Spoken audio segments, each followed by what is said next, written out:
Hi, this is Kevin Trainer, and I'd like to welcome you to the tutorial video on physical data modeling. This is actually the first of a series of 5 that I'm doing today, and it's for a course that I'm doing on systems analysis, although I expect that these videos will have a wider life than that, and expect to use them in my relational database course and a couple of other courses as well. And of course, you're going out onto YouTube, so you may have found your way here and you're not in one of my courses at all, in which case you're welcome to stay. For the purposes of this particular course, the systems analysis course, we've taken data modeling and database design, and we have broken it up into 2 parts. And part 1 was conceptual data modeling, and I'm calling part 2 physical data modeling or physical data design. And this is a simplification. Okay, so most people who are doing data modeling and relational database design will have really 3 buckets that they put the work into. They'll have conceptual data modeling, they'll have logical data modeling, and they'll have physical database design. Seeing as that this is not a unit on relational database design, I've decided that we're going to have 2 buckets, and this is the way I've been doing it for a while, and it seems to work out well. So in the last set of tutorials, we did the logical or the conceptual design, conceptual data modeling, and now we're going to go on to the physical stuff. And I've described that as a series of steps. And this first of the videos is the first of the steps, and that is called correct the conceptual data model. So to refresh your memory, the application that we're using for the purposes of these tutorials is a student attendance application that someday I'm going to build and use for my undergraduates who are required to log attendance at class. And so I've got a use case diagram, and this is what I built the conceptual data model from. So the use case diagram has got 3 pages. It's got student-facing use cases, it's got instructor-facing use cases, and it's got administrative use cases. Okay, and the use cases that primarily for the benefit of the student include log attendance and generate student attendance report. And the ones that are primarily for the benefit of the instructor actor are create semester, create class, enter class meeting schedule, enter class roster, enter class meeting password, generate a class attendance report, and generate semester attendance report. And there are 2 administrative use cases that are going to apply to really all of the actors. So we came up with a couple of new actor roles. We have a system user who is either a student or an instructor who's using the system, and they participate in the login use case.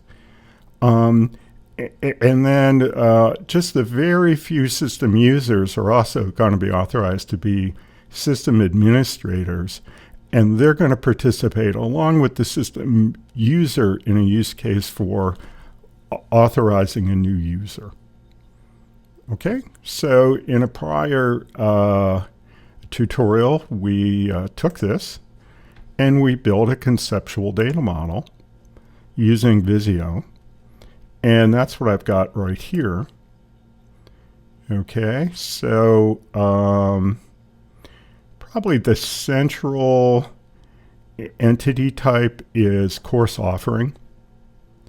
Other important entity types are student and instructor. We have an entity type for a semester that is the way that we're able to track information for a particular course offering, which semester it's in, okay? And we have class meetings that relate to course offerings, and this was what we're going to log attendance against. So there's a relationship between a class meeting and a student, whereby the student attended the class meeting, and that's a many-to-many relationship. And we haven't, because this is a conceptual data model, we don't need to create an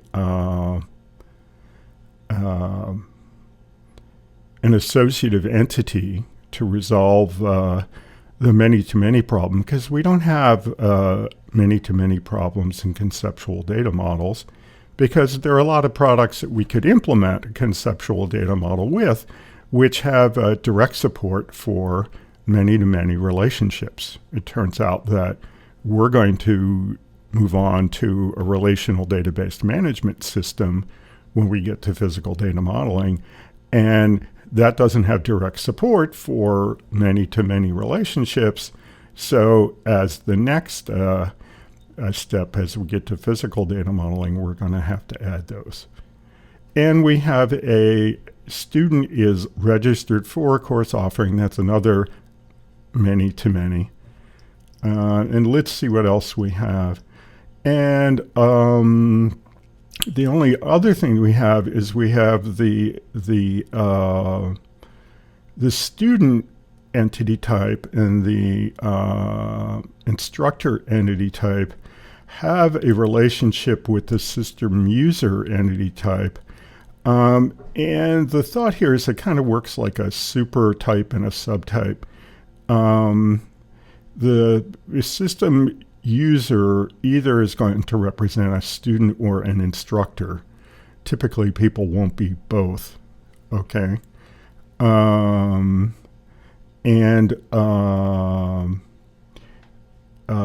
So that we've got that. And then we have this idea of a permission, which is a role that particular system user is allowed to play. And we went through and we put all the attributes in, and we said since we're using Visio, and the easiest way to say something is an identifier that eventually will become a primary key, is just put PK on it, even though that's not a conceptual data modeling term, because it stands for primary key. Okay, so that's as far as we got. And I must say that this is, I think, a fairly good conceptual data model. In fact, I've already thought about a couple of the issues that are coming down the road when we're working on our physical entity relationship diagram, and I've kind of headed them off. So the problem I had when I began this series of tutorial videos is that I didn't have enough problems to fix.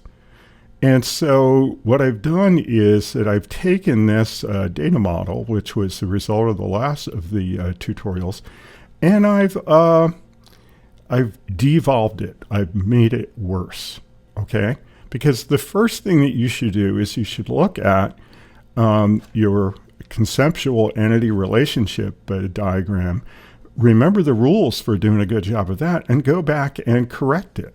So the place to start, and you're changing it into a more physically oriented model for relational databases first, get the conceptual data modeling right, okay? Which I think I have here. So I'm going to close this one, and I'm going to show you another one I have. And I call this one Sample Conceptual ERD ready for physical data modeling. And I've kind of moved it backwards. Okay. First of all, I have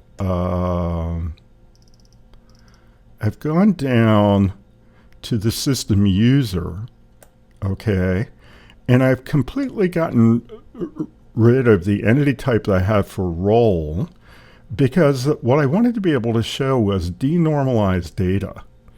Okay, so I've got here a role 1, a role 2, and a role 3. So this is a repeating attribute.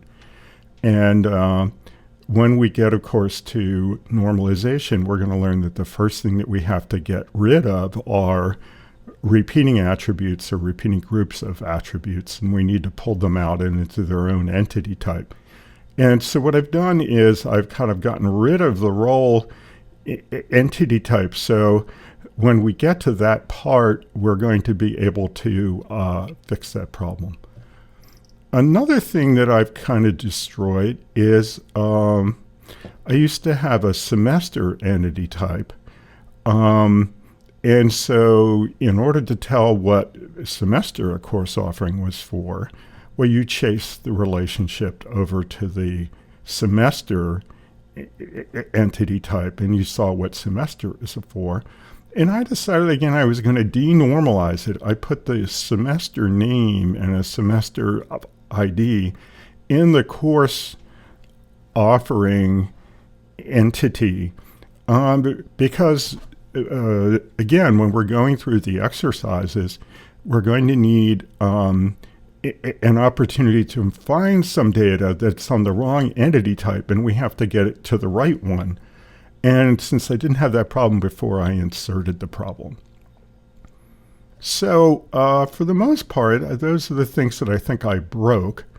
I may have forgotten something that I broke, and we'll find a way to it. So to the extent that you have a conceptual data model that you like, well, then keep it. To the extent that you don't, then go through whatever instructions that you have for doing a good conceptual data model and make sure that we followed them so that we're starting with a good conceptual data model. Okay, now I'd put a couple of Easter eggs in here for us to find when we're going through the rest of the steps. So I'm going to leave you to do that, and I'll see you again as we get to part 2. See you then.